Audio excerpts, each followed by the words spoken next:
Bismillahirrahmanirrahim. Assalamualaikum warahmatullahi wabarakatuh. Waalaikumsalam warahmatullahi wabarakatuh. Sebelum memulai pelajaran, kita berdoa dulu. Berdoa dulu. Selesai? Oke. Untuk hari ini adalah mata pelajaran biologi. Di bab 2 kita akan membahas tentang keanekaragaman hayati dan klasifikasi makhluk hidup. Untuk di LKS ada di halaman 17. Iya, Bu.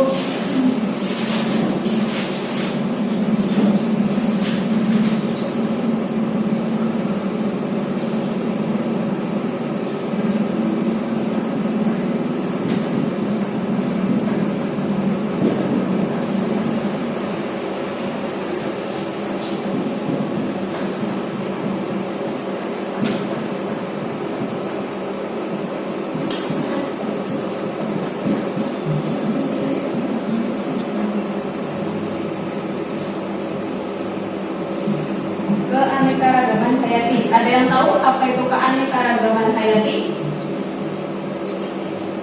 Nggak ada, Bu. Oke.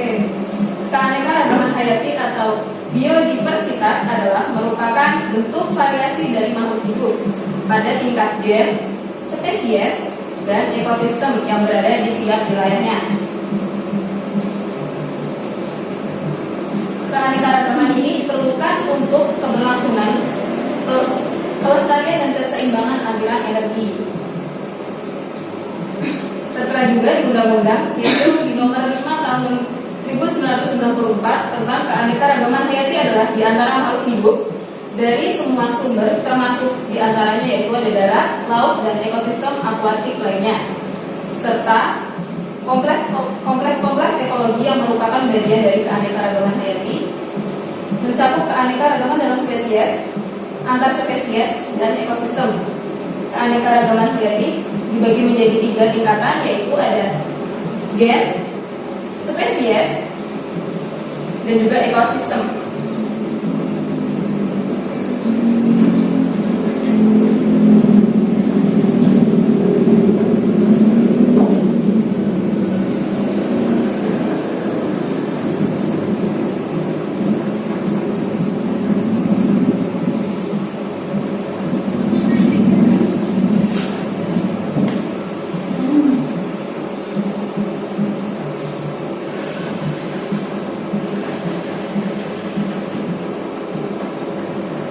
Yang pertama yang akan kita bahas yaitu keanekaragaman hayati tingkat gen. Keanekaragaman hayati tingkat gen terjadi karena adanya perkawinan antara 2 individu yang sejenis. Keanekaragaman hayati ini terjadi ketika perkawinan antara individu yang sejenis sifatnya itu akan dari 2 organisme. Akan tetapi hasil dari keturunan ini tidak akan sama persis dengan induknya karena terjadi penggabungan antara genotip dari 2 induk yang dapat menyebabkan perbedaan susunan gen antara anak dan induknya. Perbedaan susunan ini akan menghasilkan variasi pada suatu spesies. Variasi-variasi pada setiap spesies ini akan menghasilkan keanekaragaman yang disebut keanekaragaman hayati tingkat gen. Contohnya seperti bunga mawar. Bunga mawar yang kita lihat tidak selalu berwarna merah. Ada yang berwarna putih, oranye, ungu, pink, dan juga pink. Selanjutnya di tingkatan yang kedua yaitu ada spesies. Contoh keanekaragaman hayati tingkat spesies yaitu variasi antara kucing, harimau, dan singa. Ketiga hewan ini termasuk dalam satu kelompok kucing. Akan tetapi ketiganya memiliki perbedaan fisik, tingkah laku, dan habitat. Contoh lain dari keanekaragaman hayati tingkat spesies yaitu ada pada kelapa, buah kurma, dan juga sagu. Meski ketiganya termasuk dalam kelompok tumbuh-tumbuhan talam, tapi ketiganya memiliki sifat ciri fisik yang berbeda.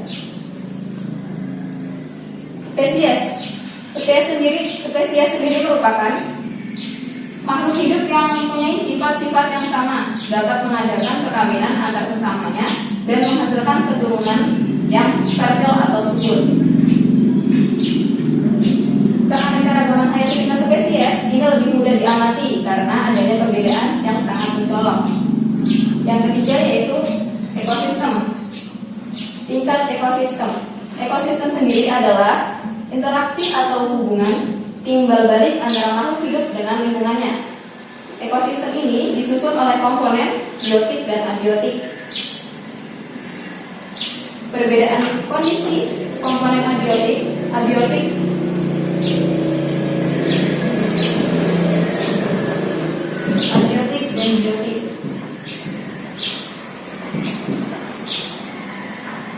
Pada suatu daerah menyebabkan jenis makhluk hidup biotik yang dapat beradaptasi dengan lingkungan tersebut berbeda-beda. Akibatnya, permukaan bumi dengan variasi kondisi komponen abiotik yang tinggi akan menghasilkan keanekaragaman hayati ekosistem. Bentuk keanekaragaman hayati tingkat ekosistem dapat dilihat pada ekosistem hutan hujan tropis. Ekosistem ini terdapat di daerah tropis dengan ciri ditumbuhi bermacam-macam tumbuhan epifit seperti tumbuhan anggrek, tumbuhan pemanjat misalnya, tumbuhan liana, dan lumut. Hewan yang terdapat pada ekosistem ini diantaranya ada kera dan juga burung.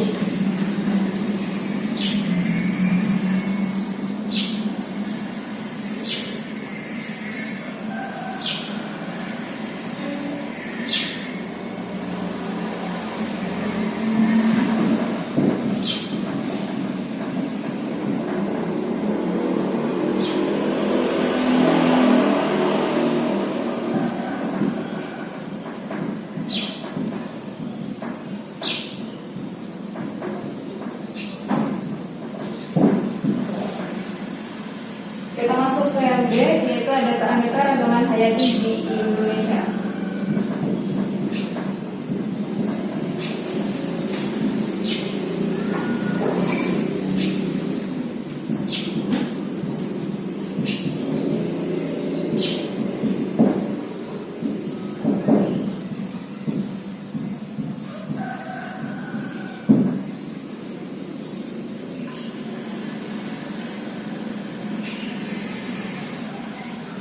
Indonesia merupakan negara kepulauan terbesar di dunia yang terletak di daerah Khatulistiwa dengan keadaan geografis yang beraneka ragam. Hal ini menyebabkan Indonesia memiliki keunikan tersendiri pada keanekaragaman hayatinya. Secara astronomis, Indonesia terletak pada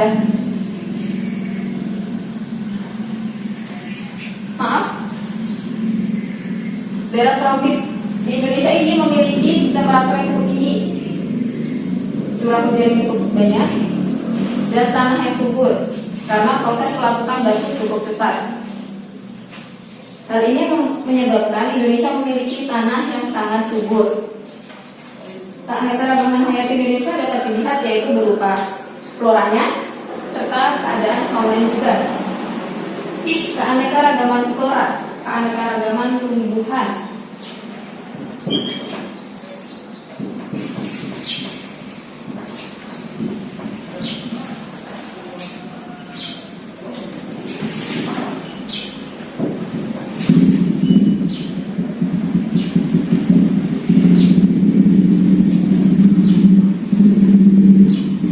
Keanekaragaman flora ini di Indonesia memiliki tingkat keanekaragaman flora atau tumbuhan yang cukup tinggi, yaitu dapat dilihat dari biomanya. Bioma hutan hujan tropis yang dimiliki di Indonesia itu sangat khas dan endemik. Endemik di sini artinya yaitu hanya terdapat di suatu wilayah yang ditemukan dan tidak ditemukan di wilayah lain. Contohnya seperti bunga rafflesia yang hanya dimiliki di Indonesia. Dan yang kedua yaitu ada keanekaragaman fauna.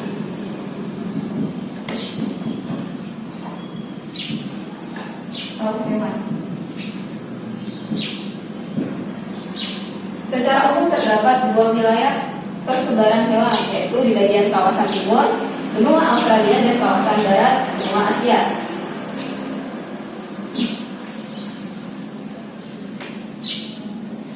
Wallace mengamati hewan di bagian barat Indonesia, sedangkan Weber mengamati di bagian timur Indonesia. Dari pengamatan kedua ahli zoologi tersebut, terdapat pembagian penyebaran hewan di bagian barat dan timur Indonesia yang ditunjukkan dengan dibuatnya garis pemisah abstrak, yaitu garis Wallace dan garis Weber. Bisa dilihat di LKS masing-masing ya. Baik, Bu. Untuk berdasarkan adanya garis Wallace dan Weber, persebaran hewan di Indonesia meliputi 3 daerah persebaran. Ada 3 daerah persebaran.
Tiga daerah persebaran, yaitu ada kawasan barat, kawasan timur, dan kawasan peralihan. Untuk kawasan barat sendiri itu dengan hewan tipe oriental. Di Indonesia bagian barat, hewan-hewan ini mirip dengan hewan-hewan yang ada di Asia, namun memiliki ciri khas yang hanya dimiliki oleh hewan di Indonesia saja. Contohnya seperti harimau Jawa, gajah, dan banteng Jawa. Lalu untuk yang di kawasan timur, yaitu terdapat hewan tipe Australia. Di Indonesia bagian timur ini terdapat hewan khas Indonesia yang berbeda dengan hewan di Indonesia bagian barat. Contohnya seperti burung cendrawasih, burung kasuari, dan kakak tua raja. Yang selanjutnya yaitu ada kawasan peralihan. Hewan tipe peralihan yaitu tidak ditemui di bagian barat maupun di bagian timur. Contohnya seperti komodo, anoa, burung maleo, dan babi rusa.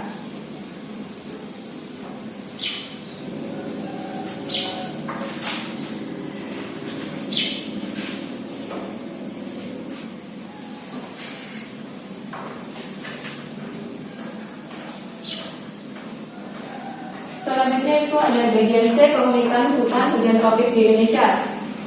Ekosistem hutan hujan tropis memiliki peranan yang sangat besar bagi keseimbangan ekosistem global. Beberapa fungsi ekosistem ini diantaranya yaitu sebagai habitat asli bagi flora dan fauna, menstabilkan iklim dunia melalui penyebaran karbon dioksida dari lapisan atmosfer. Yang ketiga, menjaga keseimbangan ekosistem di sekitarnya dari penyebab banjir, kekeringan, dan erosi. Sedangkan yang keempat, sebagai sumber dari obat-obatan dan makanan. Keunikan hutan hujan tropis di pesisir dan laut Indonesia yaitu diantaranya keanekaragaman spesies flora dan fauna yang terdapat di dalamnya, jumlah spesies pohon yang ada di daerah hutan hujan tropis lebih banyak daripada spesies pohon di daerah lainnya. Sebagai contoh, salah satu jenis hutan di Kalimantan memiliki lebih dari 40.000 spesies tumbuhan yang merupakan hutan terbanyak spesiesnya di dunia. Yang kedua yaitu hutan hujan tropis di pesisir laut, merupakan hutan hujan tropis yang berada di lapisan atmosfer dengan ketinggian rendah, yaitu zona 1 yang merupakan hutan hujan bawah karena letaknya di daerah ketinggian kurang lebih antara 0 sampai 1000 meter dari permukaan laut. Zona hutan ini berada di Sumatera, Kalimantan, Jawa, Nusa Tenggara, Irian, Sulawesi, dan Maluku. Spesies pohon yang terdapat di sana banyak yang berasal dari famili Dipterocarpaceae.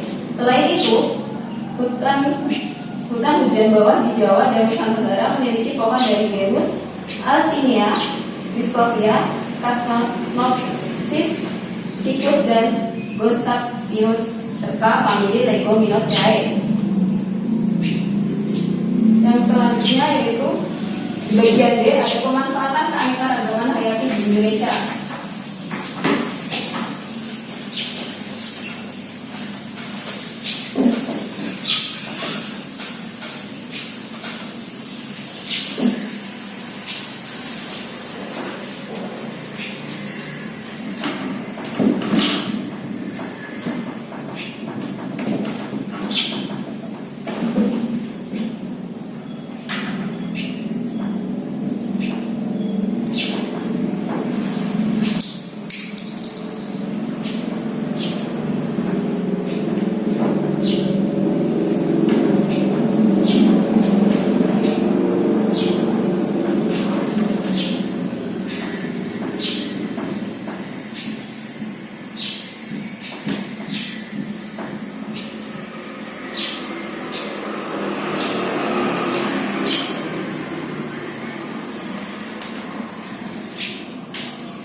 Keanekaragaman hayati ini bisa dimanfaatkan, yaitu salah satunya sebagai bahan sandang. Bahan sandang diantaranya seperti kapas, pisang abaka, ulat sutra, dan biri-biri. Untuk pangannya, contohnya pada sayuran seperti bayam, kangkung, sawi, dan jika buah-buahan itu seperti mangga, apel, anggur. Lalu untuk lauk pauknya itu seperti ayam, ikan, sapi, dan juga udang. Yang ketiga itu ada bahan dimanfaatkan sebagai bahan bangunan. Contohnya yaitu kayu jati, mahoni, sengon, dan juga bambu. Yang keempat dijadikan sebagai sumber plasma nutfah. Plasma nutfah ini adalah substansi yang terdapat dalam setiap makhluk hidup dan merupakan sumber sifat keturunan yang dapat dikembangkan untuk menciptakan jenis unggul. Contoh sumber plasma nutfah ini terdapat di hutan hujan tropis. Lalu selanjutnya yang E, yaitu upaya pelestarian keanekaragaman hayati.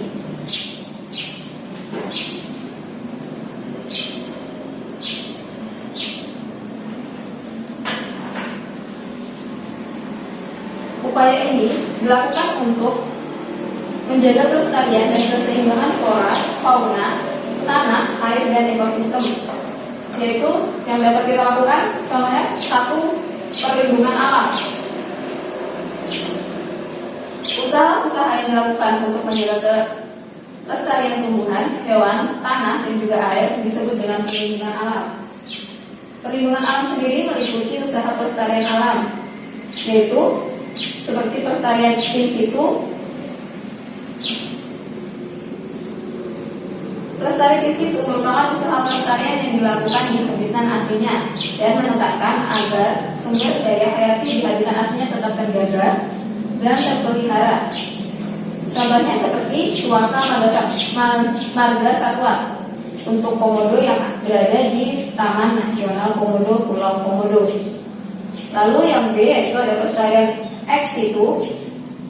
Pelestarian ex situ adalah pelestarian suatu spesies makhluk hidup di luar habitat aslinya untuk dikonservasi dan dilestarikan, yang dilakukan terhadap hewan langka dan hampir punah. Contohnya di Indonesia seperti elang Jawa dan orangutan.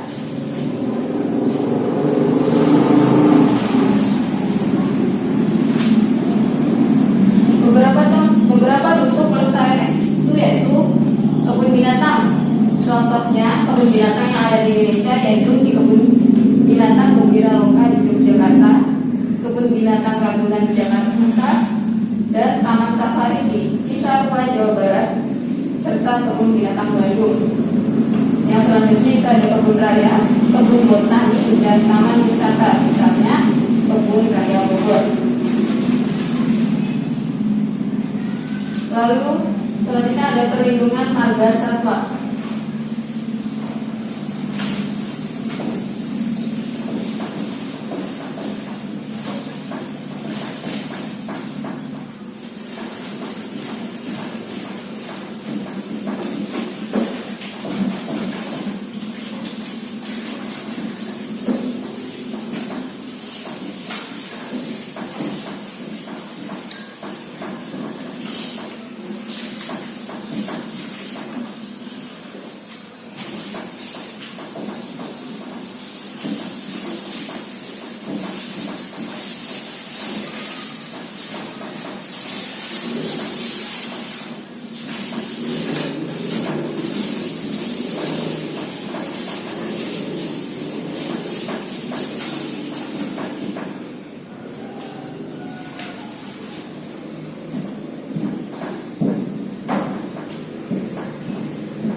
Perlindungan marga satwa sendiri dapat dilakukan dengan berbagai macam cara, yaitu salah satunya membuat undang-undang.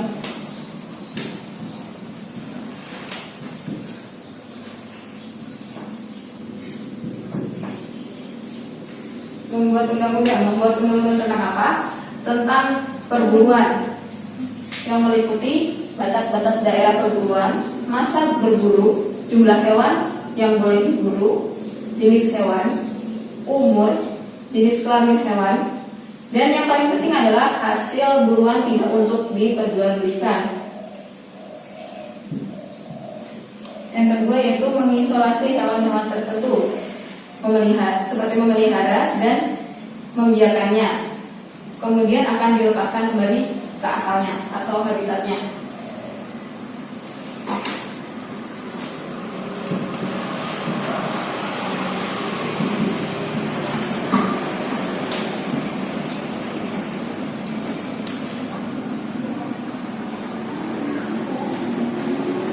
Lalu yang ketiga yaitu hewan langka yang hampir punah dipindahkan ke tempat lain yang habitatnya lebih sesuai dan lebih aman. Yang keempat yaitu mengambil dan menetaskan telur hewan-hewan tertentu pada saat tertentu, kemudian membiarkannya dan mengembalikannya ke habitat semula. Contohnya di sini yaitu seperti kura-kura yang dapat kita pelihara dulu telurnya, kemudian kita biarkan, lalu kita kembalikan lagi ke habitatnya.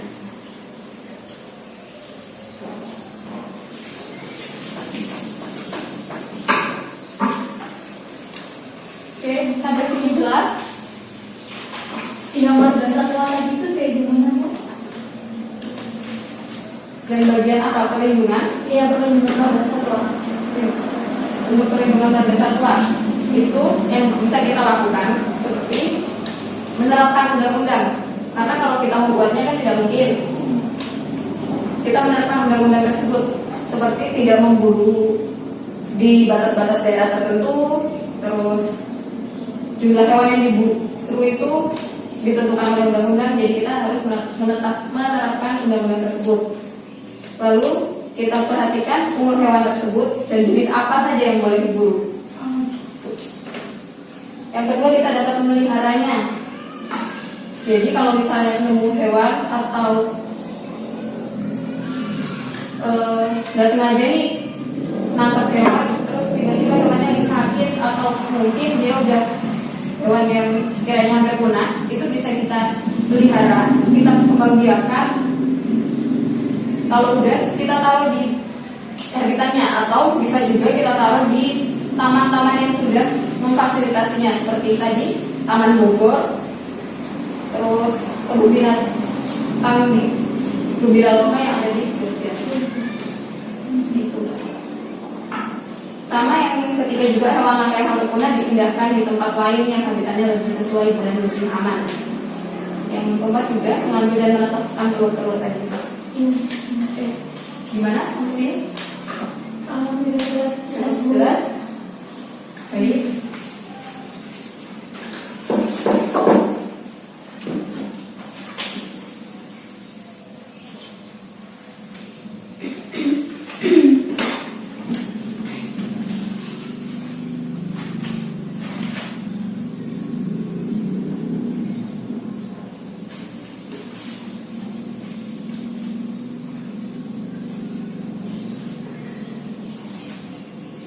Oke, untuk tugasnya, materi yang udah dijelaskan hari ini kalian rangkum di satu folio, kemudian dikumpul di pertemuan berikutnya.